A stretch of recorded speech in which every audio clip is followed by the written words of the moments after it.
আহলান সাহলান মাহে রমজান।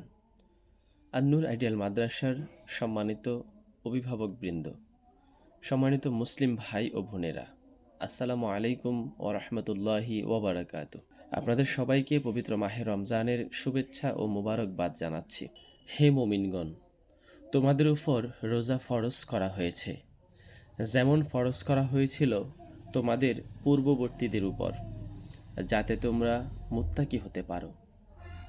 সূরা বাকারা আয়াত ১৮৩।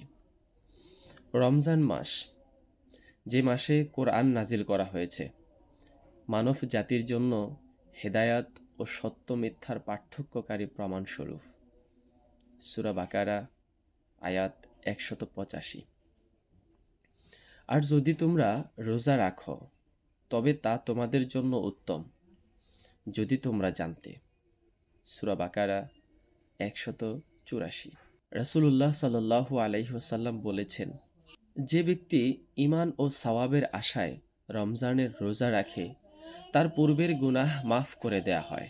সুবহানাল্লাহ। সহিহ বুখারী। রোজা আমার জন্য, আর আমি এর প্রতিদান দেব। সহিহ বুখারী। পবিত্র মাহে রমজানের রোজাগুলো প্রাপ্তবয়স্ক সকলের উপর ফরজ। আমরা সকলেই রাখার চেষ্টা করব।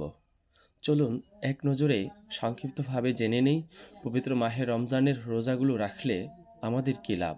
তাকওয়া বৃদ্ধি পায়, আল্লাহভীতি ও আত্মসংযম গড়ে ওঠে, গুনাহ মাফ হয়। ঈমান ও সওয়াবের আশায় রোজা রাখলে পূর্বের গুনাহ ক্ষমা হয়। সহিহ বুখারী। জান্নাতের সুসংবাদ, রোজাদারদের জন্য রায়্যান নামের বিশেষ দরজা আছে। দোয়া কবুলের সুযোগ বেশি। ইফতারের সময় দোয়া বিশেষভাবে কবুল হয়, যা হাদিস থেকে আমরা জানতে পারি। ধৈর্য ও সংযম শেখা যায়।